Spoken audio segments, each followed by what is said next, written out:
The hot spring sun beat down on Tripoli in May 1801. A restive crowd of Tripolitanians had gathered near the American consulate, their murmurs a low hum of anticipation. On the orders of their ambitious and ruthless ruler, Pasha Yusuf Karamanli, a man who had seized power by murdering one brother and exiling another, a Tripolitanian official stepped forward. An axe flashed in the sun. With a splintering crack, the flagpole at the American consulate shuddered and then crashed to the ground, taking the stars and stripes with it into the dust. This was no mere act of vandalism. It was a formal, calculated declaration of war against a young nation across the Atlantic that had refused to meet the Pasha's demand for $225,000 in tribute. This single, defiant act of aggression would plunge the fledgling United States into its first overseas conflict, a war that would test its resolve, define its foreign policy for decades to come, and forever shape the identity of its nascent Navy and Marine Corps. For years, the United States had been caught in a humiliating and costly cycle of extortion at the hands of the four Barbary states, Tripoli, Algiers, Tunis, and Morocco. This was not piracy in the conventional sense of rogue marauders, it was a state-sanctioned system of terror and racketeering. To ensure the safe passage of their merchant vessels in the Mediterranean, nations were expected to pay immense sums of tribute. For the young American Republic, the financial burden was crippling. Before the war, these payments consumed as much as 20% of the entire federal budget, a staggering drain on the national treasury. The scale of this extortion is difficult to overstate. A single transaction in 1795 illustrates the depth of the crisis. The United States paid nearly $1 million to Algiers alone. This sum, which covered both annual tribute and the ransom for 115 captured American sailors, represented a staggering 16% of the entire federal budget for that year. American ships were seized, their cargo plundered, and their sailors dragged into a brutal slavery, all while their government was forced to pay for the privilege of not being attacked. However, a new and defiant sentiment was taking hold in the halls of power and on the streets of the young republic. The era's rallying cry, "Millions for defense, but not 1 cent for tribute," captured the growing frustration and indignation of a nation that refused to bow to international blackmail. This was a challenge that the new president, Thomas Jefferson, had long anticipated and deeply resented. Years earlier, while serving as the American ambassador to France in the 1780s, Jefferson had seethed at the European powers' appeasement of the pirates, branding the Barbary states as nothing more than nests of robbers. He argued passionately that paying tribute was a fool's errand, a policy of submission that only invited further aggression and higher demands. He believed that the only language these states understood was force. The fall of the flagpole in Tripoli was the spark that finally ignited the flame of armed resistance. It pushed the United States, a nation founded on principles of liberty, to confront a fundamental question: would it continue to pay for a fragile, temporary peace, or would it fight for its sovereignty and honor on the high seas? Jefferson, despite his philosophical opposition to standing armies and costly wars, chose the latter. The conflict that followed, the First Barbary War, would become the young republic's first major foreign policy test. It was a crucible that would launch America onto the world stage, forging the legendary reputation of its navy and establishing a foundational principle of American strength: a refusal to negotiate with terrorists or pay ransoms for the safety of its citizens. The shores of Tripoli were about to become the proving ground for a new kind of power. To understand the conflict that awaited the United States, one must first dismantle the romantic notion of piracy as the work of rogue outlaws on the high seas. The Barbary corsairs were not disorganized bands of buccaneers, they were the instruments of a highly structured, state-sponsored system of terror and racketeering that had plagued the Mediterranean and beyond for centuries. This was a government enterprise, a primary source of revenue and political power for the North African regencies of Algiers, Tunis, Tripoli, and Morocco. Their brand of piracy was a calculated geopolitical weapon, a brutal business model that revolved around the capture of ships, the plunder of cargo, and, most horrifically, the enslavement of human beings. The reach and audacity of the Barbary corsairs were legendary and terrifying. Beginning as early as the 1500s, their operations extended far beyond the traditional hunting grounds of the Mediterranean. They conducted devastating coastal raids, known as razzias dash, descending upon seaside towns and villages with shocking speed and ferocity. The inhabitants of Italy, Spain, and France lived in constant fear of these attacks, but the corsairs' ambition knew few bounds. Their sails appeared off the coasts of England, and in one infamous instance, they struck as far north as Iceland, demonstrating a naval capability that rivaled that of many European powers. For these coastal communities, the threat was existential. A ship on the horizon could signal the end of life as they knew it. The sheer scale of their maritime predation was staggering. Between the years 1609 and 1616 alone, England lost a total of 466 merchant vessels to the corsairs, a catastrophic blow to its commercial interests. The primary commodity in this cruel economy was human life. In 1631, corsairs sacked the small coastal village of Baltimore in Ireland, kidnapping 107 people, men, women, and children, and dragging them into bondage. This was not an isolated incident. The historian Robert Davis has produced a chilling estimate, suggesting that from the 16th to the 18th centuries, between 1 and 1.25 million Europeans were captured and enslaved by the Barbary states. For those taken captive, the fate that awaited them was one of unimaginable suffering. Upon arrival in North Africa, they were paraded through the streets and sold in open slave markets. The prisoners were then herded into dungeons known as banyos, a name derived from the Turkish baths that were often converted into these squalid, overcrowded prisons. Here, they languished in filth and despair, subject to disease, starvation, and the whims of their captors. The most unfortunate were condemned to the galleys, a living hell from which few returned. Chained to the rowing benches of the corsair warships, these galley slaves were forced to endure unimaginable hardship. For months on end, they remained shackled in place, compelled to eat, sleep, and relieve themselves where they sat, their bodies wasting away under the lash of their masters. Compounding this grim reality was a cynical geopolitical game played by the great powers of Europe. While publicly condemning the pirates, many nations found it politically expedient to not only pay tribute for their own safety but to actively bribe the corsairs to attack the shipping of their commercial and military rivals. Piracy, therefore, was not merely tolerated, it was often encouraged as a tool of statecraft, a cheap and deniable way to wage economic warfare. This complex web of diplomacy, appeasement, and secret collusion ensured that the nests of robbers continued to thrive, creating the treacherous international landscape that the young and idealistic United States was about to navigate. At the heart of the impending conflict was a single, formidable personality, Yusuf Karamanli, the Pasha of Tripoli. He was not merely a distant monarch or a faceless symbol of Barbary power, he was the architect of the crisis, a ruler whose ambition, cruelty, and shrewd understanding of power politics made him one of the most significant figures in the Mediterranean. Born in 1766, Yusuf would go on to become the longest-reigning Pasha of the Karamanli dynasty, a testament to his ruthless ability to seize and maintain control. His story is one of intrigue, betrayal, and a bloody-minded determination that would ultimately set him on a collision course with the United States. Yusuf's ascent to the throne was not a matter of peaceful succession but a brutal seizure of power steeped in fratricide. The Karamanli dynasty was rife with internal conflict, and Yusuf proved to be its most cunning and merciless practitioner. In 1790, following a bitter quarrel with his father, he made his move. In a cold-blooded act of ambition, he murdered one of his brothers to eliminate a rival for the throne. He then forced his other brother, Hamid, into exile, ensuring that no legitimate contender stood in his way. This ruthless consolidation of power defined his character and his future reign.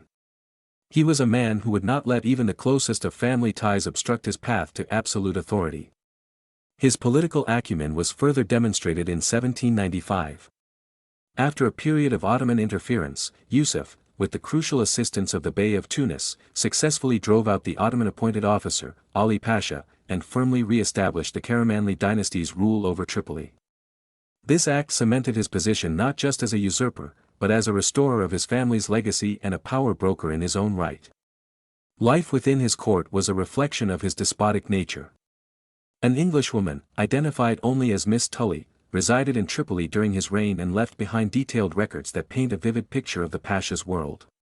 Her accounts describe an atmosphere of absolute authority, where Yusuf's word was law and his extravagant lifestyle stood in stark contrast to the brutal realities of his regime. His court was a center of both opulent display and simmering fear, a place where the aristocracy of Barbary lived a life of luxury funded by the relentless practice of piracy and slavery. His reputation spread throughout the region. The British consul, in a stark assessment of the ruler, described Yusuf as a man with an insatiable appetite for tribute, whose pirate fleet was the scourge of the Mediterranean. This was the core of his foreign policy, a relentless and ever-escalating demand for payment, backed by the credible threat of violence and enslavement. Yet, even his adversaries acknowledged his strength.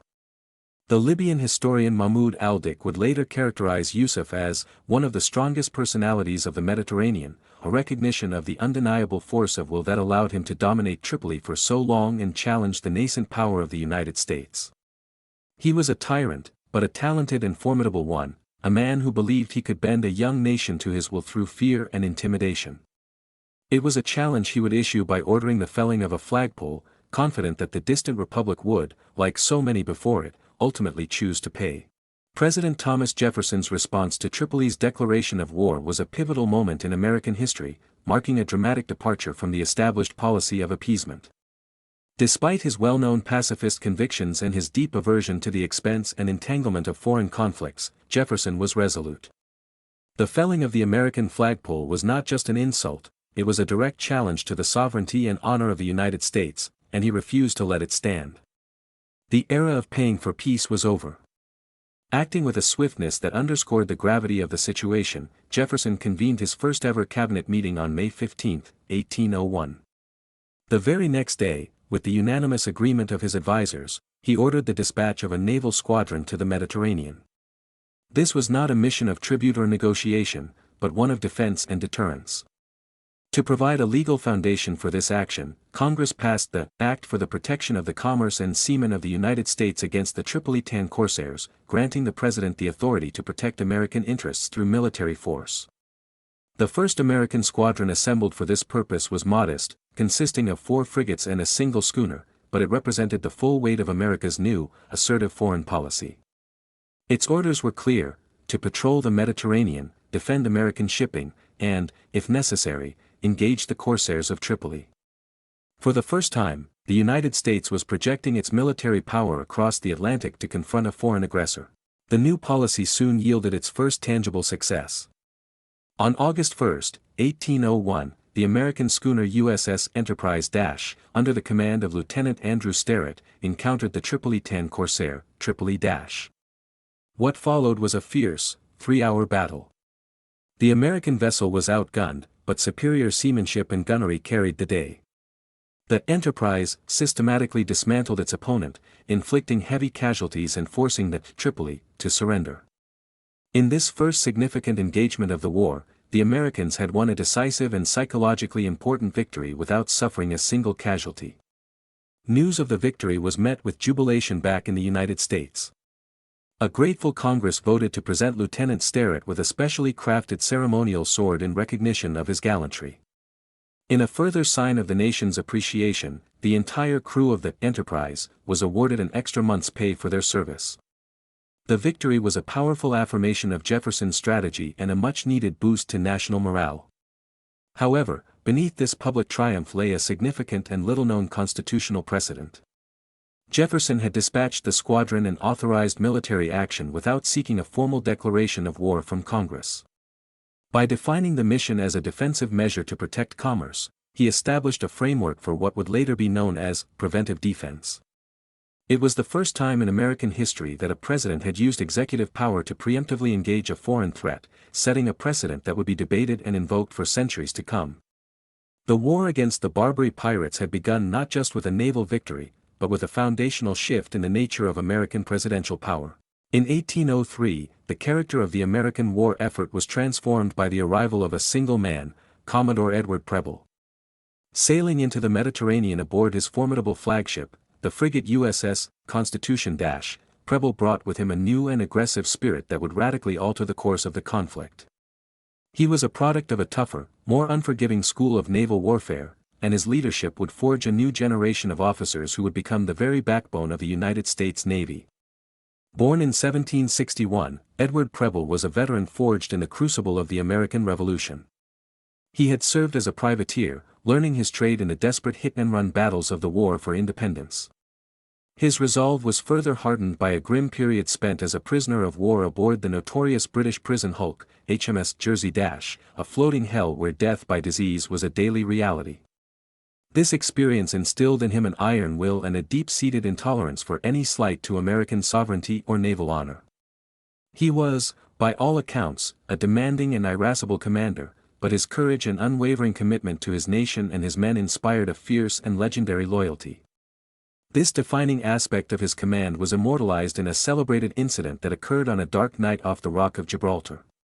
The Constitution was sailing through the mist when the silhouette of a massive, unidentified warship suddenly loomed before it. A voice hailed them through a speaking trumpet, the words carrying a tone of imperial authority. The unknown vessel threatened to fire if the Constitution did not identify itself. Preble hailed back, identifying his ship. The other vessel was not satisfied and warned that it would send a boat to board the American frigate, a clear assertion of superiority. Preble, a short, wiry sailor with a weather-beaten face, was incensed by the arrogance of the demand. He seized the trumpet and roared back a reply that would echo in naval lore: "This is the United States ship, Constitution 44 guns, Edward Preble, an American Commodore, who will be damned before he sends his boat on board of any vessel." He then turned to his own crew, his voice cutting through the tense silence. "Blow your matches, boys." The order was given to light the slow-burning fuses of the cannons. The decks of the Constitution came alive as the gun crews prepared to deliver a full broadside, ready to fight a potentially superior foe rather than submit to humiliation. Faced with this display of unshakable resolve, the other ship's bluff collapsed.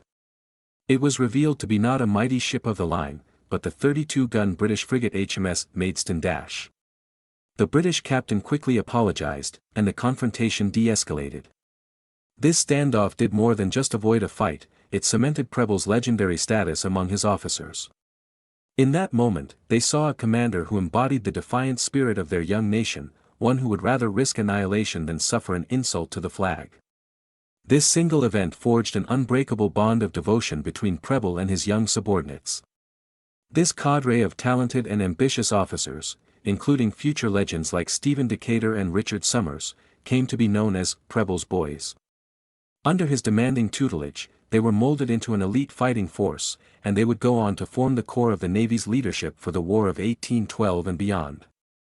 With Preble's arrival, America had not just a new strategy in the Mediterranean, but a new fighting spirit that would define its Navy for a generation. October 31, 1803, stands as one of the darkest days in the early history of the United States Navy. On that day, the young nation suffered its first major military humiliation, a catastrophe that would deliver a severe blow to American morale and provide its enemy with an invaluable prize. The frigate USS Philadelphia, one of the finest and most powerful vessels in the American fleet, was lost not in the heat of a heroic battle, but in a simple, irreversible accident that ended with the capture and enslavement of its entire crew. The day began with a routine chase. Captain William Bainbridge, commanding the Philadelphia, was in hot pursuit of a Tripoli tan vessel named the Mastico, hoping to score a victory for the blockading squadron. In his eagerness, he pushed his frigate into the treacherous, shallow waters of Tripoli harbor. Suddenly, the thrill of the chase turned to horror as the Philadelphia ran hard aground on an uncharted reef, a mere 4.5 miles from the hostile shores of Tripoli. The ship was trapped fast, and the situation quickly became desperate. The impact caused the frigate to list so severely to one side that its cannons were rendered useless, unable to be brought to bear on the enemy gunboats that soon swarmed around the helpless vessel. For hours, the crew engaged in a frantic and exhausting struggle to save their ship.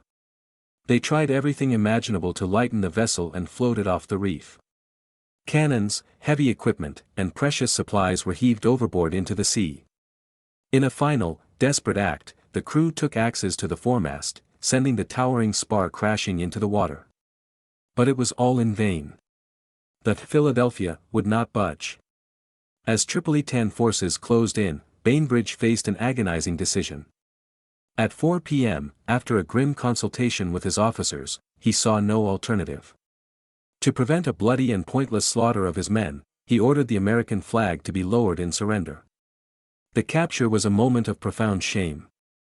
Tripolitan sailors swarmed the decks of the captured frigate, stripping the 307 American sailors and officers of everything they owned, down to their very clothes. The prisoners were then herded into boats and taken ashore, where they were forced to endure a humiliating parade through the streets of Tripoli, a spectacle of triumph for the cheering crowds and a demonstration of the power of their ruler. For Pasha Yusuf Karamanli, the capture was an unimaginable windfall. He now possessed a state-of-the-art American frigate, and more importantly, 307 high-value hostages.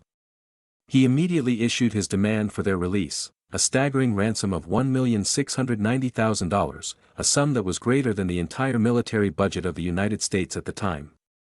For the captured Americans, a 19-month ordeal had just begun. The officers were separated from the men and confined to a dark dungeon beneath the Pasha's castle. The enlisted sailors were thrown into a decrepit old warehouse, where they faced the brutal reality of Barbary slavery. They were put to work as laborers on construction projects, subjected to regular beatings by their overseers, and fed a meager diet that left them perpetually weak and hungry. The harsh conditions took their toll, several men died in captivity. In the face of such misery, the crew's discipline fractured. While some sailors made courageous but futile attempts to escape, a few others broke entirely, converting to Islam and joining the ranks of their captors. For Captain Bainbridge, the disaster was compounded by a personal history of misfortune. This was the third vessel he had either lost or had captured from under his command. Among the superstitious sailors of the era, a dark reputation began to follow him. He was a captain who was not just unlucky, but cursed. The shame of the Philadelphia's capture cast a long shadow over the American squadron, but from this dark moment of despair rose an act of extraordinary courage that would become one of the defining legends of the United States Navy.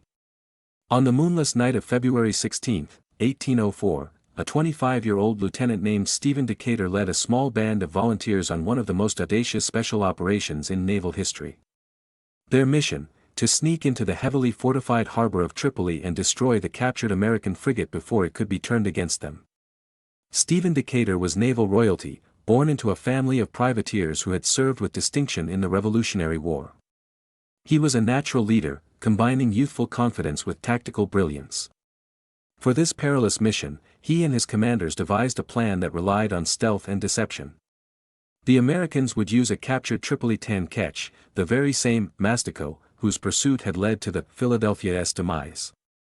Now renamed the USS Intrepid, the vessel was refitted to look like a typical local trading ship, with its masts shortened and its sails cut in the triangular lateen style common in the region. Under the cloak of darkness, Decatur and his crew of 83 volunteers sailed the Intrepid directly into the lion's den. To complete the disguise, most of the American sailors were hidden below deck, while the few who remained visible were dressed as Maltese mariners. As they approached the looming silhouette of the Philadelphia, which lay anchored under the protective cannons of the Pasha's fortress, Decatur hailed the guards in Italian. "We have lost our anchors in a storm," he shouted, feigning distress and requesting permission to tie up alongside the frigate for the night. The ruse worked. A line was thrown, and the Intrepid was pulled closer. The moment the two vessels touched, the deception was over. "Board!" Decatur roared. 60 American sailors, armed with cutlasses and pistols, surged from their hiding places and swarmed onto the deck of the Philadelphia. The Tripoli guards, caught completely by surprise, were swiftly and silently overwhelmed. In a matter of minutes, the ship was secured. The Americans had achieved their first objective with brutal efficiency, killing approximately 20 of the enemy crew while suffering only a single minor wound among their own men. Working quickly, the raiders moved through the ship, planting combustibles in strategic locations. Once the preparations were complete, they set the frigate ablaze. Flames erupted from the decks of the Philadelphia, climbing the masts and rigging with astonishing speed. The fire illuminated the entire harbor, turning night into day and revealing the shocking scene to the now panicked Tripolitan defenders on shore. Decatur and his men scrambled back aboard the Intrepid and made their escape, pulling away from the inferno as the cannons of the burning frigate, loaded and superheated by the fire, began to cook off, firing aimlessly into the city. The glow from the massive blaze was visible for miles. The success of the raid sent shockwaves across the Mediterranean and beyond. The British naval hero, Admiral Horatio Nelson, reportedly lauded the mission as the most bold and daring act of the age. In Rome, Pope Pius VII publicly declared that the United States, though in their infancy, had done more in one night to humble the anti-Christian barbarians on the African coast than all the European states had done in a long period of time. The praise was just as effusive back home. Secretary of State Robert Smith captured the national sentiment, writing that the actions of Decatur and his men were beyond all praise. In a single night of fire and courage, the shame of the Philadelphia's capture had been redeemed by an act of unforgettable heroism. Buoyed by the success of Decatur's raid but unwilling to settle for symbolic victories, Commodore Preble shifted his strategy from surgical strikes to overwhelming force. The summer of 1804 would be a season of blood and fire, as the American squadron launched a series of ferocious, direct assaults on the city of Tripoli itself. Preble was determined to break the Pasha's will by bringing the full weight of his naval power to bear directly on the enemy's seat of power. His target was no soft port. Tripoli was a veritable fortress, a walled city bristling with defenses. An army of 25,000 Arab and Turkish soldiers manned its ramparts, supported by the firepower of 115 heavy cannon set into the stone walls. Beyond this formidable barrier, a further 50 guns were positioned on floating batteries, strategically anchored behind the harbor's protective reefs, creating a lethal crossfire for any approaching fleet. To attack Tripoli was to sail directly into the teeth of a well-prepared and numerically superior enemy. On August 3, 1804, Preble unleashed the first of his massive assaults. The American squadron closed with the city, engaging in a furious, close-quarters battle with the shore batteries and the Tripolitan fleet. The ferocity of the American gunnery proved devastating. In the ensuing melee, the smaller American gunboats, manned by Preble's aggressive young officers, boarded and captured several Tripolitan vessels in bloody hand-to-hand combat. Other enemy gunboats were sunk outright. The attack inflicted hundreds of casualties upon the city's defenders and dealt a significant blow to its naval strength. The American squadron, despite its audacity, suffered remarkably light losses in comparison. Only 13 men were wounded. But the victory was forever tainted by a single, tragic loss. The one American killed in the action was Lieutenant James Decatur, the younger brother of the national hero, Stephen Decatur. In a cruel twist of fate, just months after Stephen had achieved immortal fame for his daring raid, his own family was forced to pay the ultimate price in the brutal, grinding war against the city he had so brilliantly defied. On the night of September 4, 1804, the war witnessed one of its most enigmatic and heartbreaking episodes. In a desperate gamble to cripple the Tripolitan fleet, the American command devised a plan of stunning audacity. They would turn the heroic USS Intrepid, the same small ketch that had carried Decatur on his triumphant raid, into a massive floating bomb. The mission, entrusted to Lieutenant Richard Summers, was to sail this floating volcano into the midst of the enemy's anchored ships and detonate it, creating a cataclysm of fire and destruction. The Intrepid was packed with a terrifying payload, 100 barrels of black powder and 150 artillery shells, all rigged to a 15-minute fuse. The mission was understood by all to be almost certainly suicidal, yet there was no shortage of men willing to face the danger. The crew consisted of 13 men, every one of them a volunteer. Among them was Captain Richard Summers and Midshipman Henry Wadsworth, the uncle of the celebrated poet Henry Wadsworth Longfellow. Such was the fatalistic courage of this small band that each man secretly approached Summers, asking for the solemn honor of being the one to light the fuse. Before they departed on what they all knew was likely a one-way journey, Summers performed a solemn, final ritual of friendship and farewell. He gathered two of his closest comrades, Stephen Decatur and Charles Stewart, and broke his gold ring into 3 pieces. He gave one piece to each of them and kept the third for himself, a final, silent acknowledgement that they would likely never meet again. At 8:30 p.m., under the cover of darkness, the Intrepid slipped silently into the enemy harbor. It was soon spotted. The shore batteries erupted, sending cannonballs arching through the night sky towards the small vessel. Then, without warning, and well before it could reach its intended position, the Intrepid vanished in a blinding flash of light. A massive, deafening explosion ripped through the harbor, a blast so powerful it momentarily lit up the entire sky and sent a shockwave that was felt by every ship in the American squadron watching from the sea. Then, silence. All 13 men were killed instantly. The aftermath was grim and horrific. The following day, the dismembered bodies of the crew washed ashore. In a final, ghastly indignity, wild dogs were seen gnawing at the remains before the captive American sailors from the Philadelphia were able to gather their fallen countrymen and bury them in the sand. To this day, the exact cause of the premature detonation remains a mystery. It could have been a simple accident, a spark igniting the volatile cargo. It could have been a lucky shot, a stray enemy cannonball finding its mark in the powder magazine. Or it could have been a final, deliberate act of defiance. This last theory was championed by Commodore Preble himself, who believed that Summers, realizing capture was imminent, made an impossible choice. As Preble wrote in his report, an attempt to board was made, and Summers was determined to destroy the vessel, himself, and his brave crew, sooner than be captured and doomed to slavery. In this view, the tragedy of the Intrepid was not a failed mission, but the ultimate sacrifice of heroes who chose death over surrender. With the naval war against Tripoli locked in a grinding and costly stalemate, a new, far more audacious strategy began to take shape, one conceived not in the captain's cabin of a frigate, but in the mind of a former diplomat with a soldier's spirit. This was a plan to move the war from the sea to the land, to strike at the Pasha not with cannonballs, but with a political coup. It would be America's first ever attempt at foreign regime change. The architect of this daring scheme was William Eaton, a former Army captain and U.S. consul to Tunis. A man of immense ambition and restless energy, he now styled himself General Eaton, ready to lead a land-based campaign. His plan was as simple as it was bold. He would overthrow Pasha Yusuf Karamanli by installing Yusuf's estranged and exiled older brother, Hamid Karamanli, on the throne of Tripoli. Hamid was the key. He was the brother Yusuf had deposed in his bloody rise to power back in 1795, a legitimate claimant to the throne who had been living a precarious existence in exile ever since. Eaton believed that with American backing, Hamid could rally support and lead a rebellion that would topple the tyrant from within. To put this plan into motion, Eaton embarked on a personal quest, traveling to Egypt in search of the banished prince. In the dusty, sprawling port of Alexandria, the plan moved from theory to reality.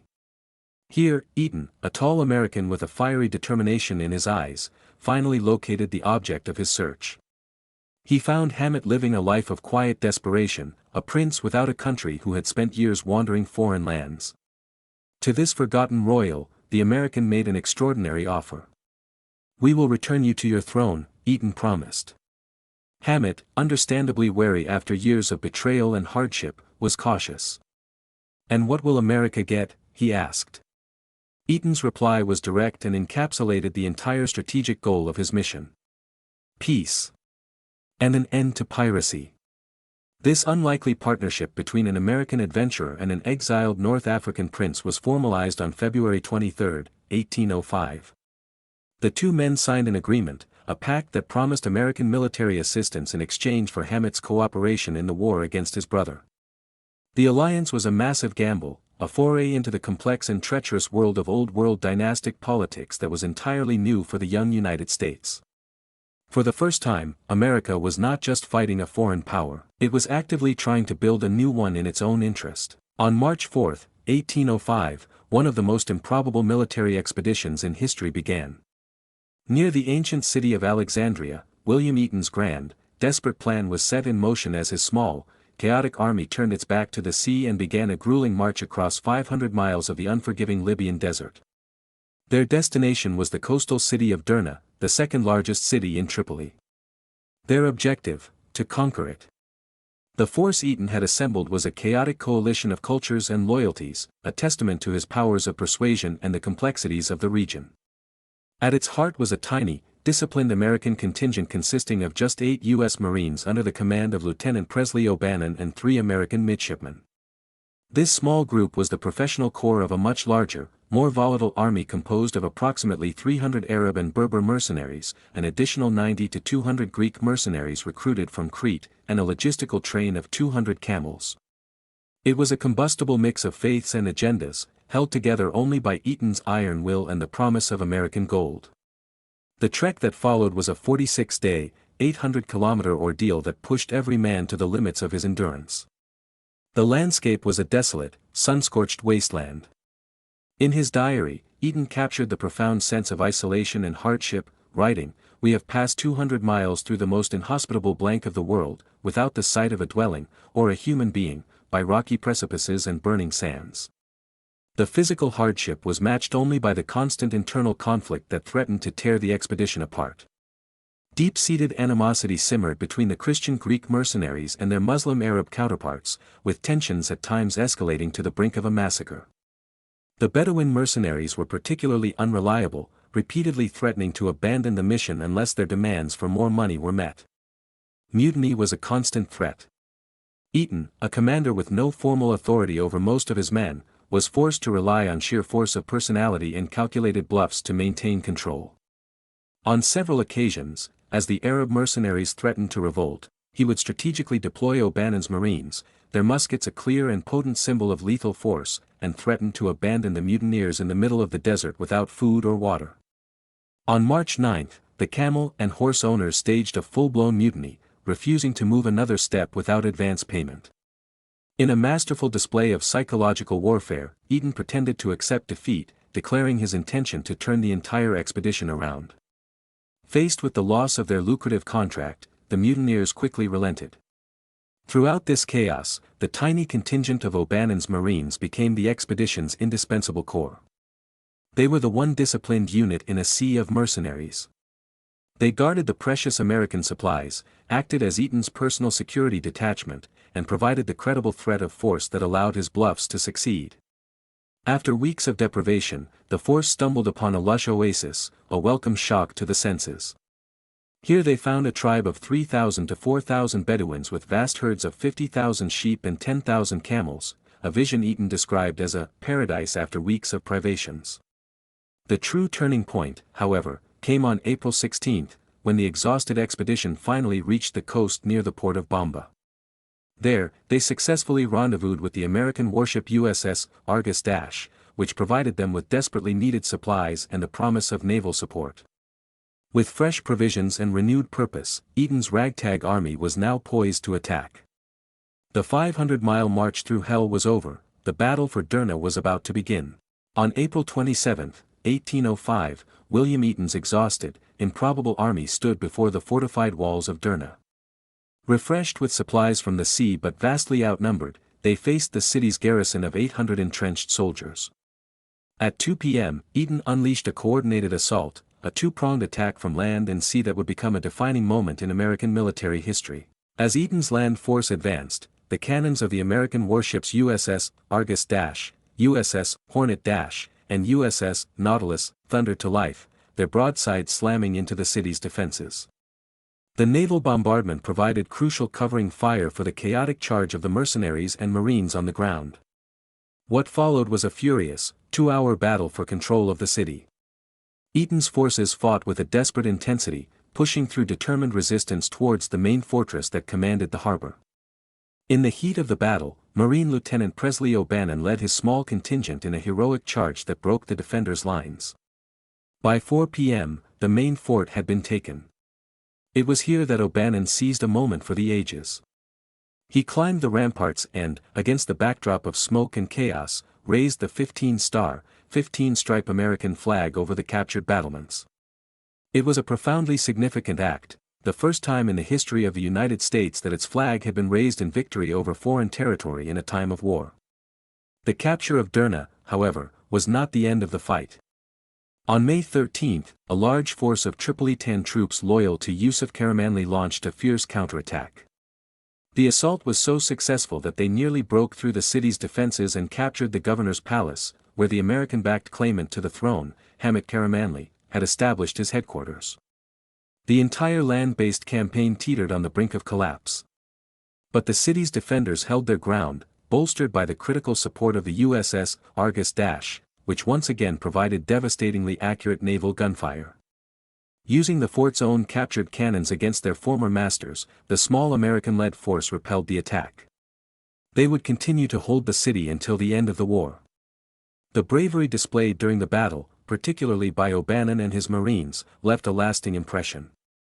According to a cherished legend of the Marine Corps, Hamid Karamanli was so impressed by the lieutenant's courage that he presented him with a finely crafted Mameluke sword as a token of respect. This elegant, curved blade would become the model for the ceremonial sword that has been carried by United States Marine Corps officers ever since, a permanent tribute to the heroism shown that day. This singular act of raising a flag on a distant shore would echo through the ages, becoming a cornerstone of American military lore. It was an achievement so profound that it was forever immortalized in the opening lines of the United States Marines hymn, from the halls of Montezuma to the shores of Tripoli. In those few words, the memory of the brutal march, the desperate battle, and the triumphant flag-raising at Derna was enshrined forever. Just as William Eaton prepared for the final, decisive phase of his audacious land campaign, a march from the captured city of Derna to the gates of Tripoli itself, the war was brought to an abrupt and controversial end, not by a general, but by a diplomat. While Eaton was achieving unprecedented success on the ground, American diplomat Tobias Lear, operating under his own authority, was negotiating a peace treaty directly with Yusuf Karamanli. The result, signed on June 4, 1805, would rescue the American prisoners but ignite a political firestorm back home. The Treaty of Peace and Amity was a document of profound compromise. On one hand, it achieved a major American strategic goal. It was the first treaty the U.S. had signed with a Barbary state that did not include a provision for humiliating annual tribute. On the other hand, it came at a price. The United States agreed to pay a ransom of $60,000, a sum calculated to cover the difference in the number of prisoners held by each side, 297 Americans versus 89 Tripolitans, which amounted to roughly $200 per sailor. As part of the deal, the U.S. government agreed to immediately withdraw all its forces from Derna and cease all support for its ally, Hamid Karamanli. In return, Yusuf pledged to release Hamid's wife and children, whom he held as hostages in Tripoli. However, the treaty was marred by controversy from the start. A secret article, dated June 5 but concealed from the Senate until 1807, gave Yusuf a full 4 years to fulfill his promise to release Hamid's family, a clause that rendered the pledge almost meaningless. The news of the treaty was met with outrage by Eaton and his supporters. The timing was seen as a betrayal, a diplomatic intervention that snatched defeat from the jaws of victory. This sentiment echoed loudly in Washington. A Senate committee launched an investigation into Lear's conduct, culminating in a scathing 472-page report in April 1806 that condemned his diplomacy as a disgraceful act. The report's central argument was that Lear had settled for a dishonorable peace at the very moment the military situation was turning decisively in America's favor. The committee contended that the $60,000 paid in ransom could have been better spent funding Eaton's land operation to its conclusion, which would have permanently removed Yusuf from power and placed the friendly Hamid on the throne. However, Lear's decision was not made in a vacuum. A little-known but crucial factor was the declining health of Commodore Samuel Barron. Seriously ill in Syracuse, Barron, who had replaced the aggressive Preble, was no longer in a position to offer the robust naval support that Eaton's ambitious plan required. With the American military position in the Mediterranean weakened by this crisis in command, Lear may have felt that a negotiated settlement was the most prudent course of action. Ultimately, the treaty held. On June 19, 1805, the surviving crew of the USS Philadelphia were finally freed after 19 months of brutal captivity. Of the original 307 men captured, 5 had died, and 5 chose to remain in Tripoli. Despite the fierce debate, the U.S. Senate ratified the treaty on April 12, 1806. The war was over, but it left a bitter legacy of what-ifs and accusations of diplomatic failure. The ink on Tobias Lear's controversial treaty was barely dry when its harsh consequences materialized on the shores of Derna. The agreement to save the American prisoners came at a steep price, one paid not in American dollars, but in American honor. The mission to install Hamid Karamanli on the throne was over, and the time had come to abandon the allies who had made the victory possible. On June 12, 1805, the Americans executed their withdrawal. Under the cover of secrecy, U.S. warships evacuated their small contingent of Marines and military advisors from the city they had captured. With them, they took Hamid Karamanli, the would-be Pasha, a prince who had briefly tasted power only to have it snatched away by the stroke of a pen thousands of miles away. Left behind on the shores of Derna, bewildered and betrayed, were the Arab mercenaries who had marched 500 miles and bled for the American cause. They had not been warned of the sudden departure. They would never receive the payment they had been promised. They were simply abandoned to face the wrath of the approaching forces loyal to Yusuf.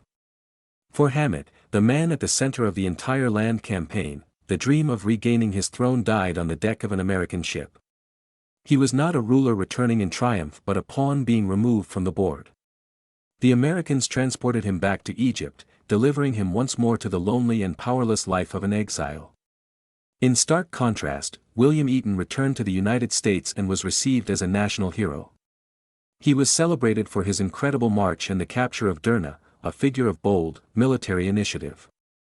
Yet, the public acclaim could not mask the bitter reality: his grand strategic vision, the plan to install a friendly regime in Tripoli, had been utterly dismantled by the diplomats of his own government. This sudden and dishonorable abandonment of their allies presented the young United States with a brutal moral calculus for the first time in its history. Was it better to rescue hundreds of its own captured citizens from the horrors of slavery, or to honor its commitment to a foreign ally? The choice made in the sands outside Derna, prioritizing the lives of its sailors over its promises to Hamid and his followers, set a difficult and recurring precedent. It was the first time America would grapple with this dilemma, but it would not be the last. The First Barbary War was far more than a simple punitive expedition. It was a foundational conflict that played a crucial role in shaping America's identity on the world stage. Though the war cost the United States between $2 and $3 million, it achieved its primary objective. The humiliating system of paying annual tribute to the Barbary states was brought to a decisive end. More importantly, it established a powerful precedent of refusing to pay ransoms to terrorists, a principle that would resonate through American foreign policy for centuries. The war forged legends, heroes, and symbols that endure to this day. The United States Marine Corps, in particular, saw its identity cemented in the crucible of this conflict. It was here they earned their enduring nickname, Leathernecks, a reference to the high leather collars they wore on their uniforms. The legendary march to Derna and the raising of the flag over its fortress were immortalized in their iconic hymn, forever linking the Corps to the shores of Tripoli. For the U.S. Navy, the war was a vital training ground that produced a generation of brilliant and battle-hardened leaders. The young officers who served under the demanding command of Commodore Preble, his boys, would go on to form the command structure of the American fleet, providing the critical leadership that would prove indispensable in the coming War of 1812. The conflict vindicated Jefferson's controversial decision to invest in a standing, modern navy, inspiring the continued development of American sea power.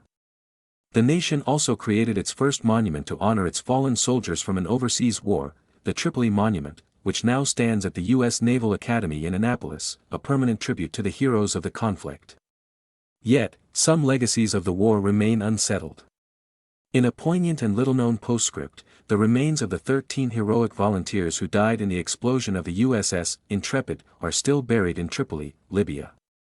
Since 2004, a private effort known as the Intrepid Project has been working to repatriate their remains, a final, unfinished chapter in this historic conflict. As the American warships finally departed the Mediterranean in June of 1805, they carried with them a mixed and complicated victory. On their decks were the emaciated but liberated prisoners of the Philadelphia. Left behind on the shores of Derna were the abandoned Arab allies who had fought alongside them. In Tripoli, Pasha Yusuf Karamanli, though humbled, remained in power. And in Washington, the outcome sparked both pride and fierce debate. But one thing was certain: the young republic had been tested by fire and had not backed down. It had projected its power across an ocean, fought for its honor, and in doing so, had written a new and defiant chapter in its history. On the banners of its Marine Corps, the words would remain forever, "To the shores of Tripoli."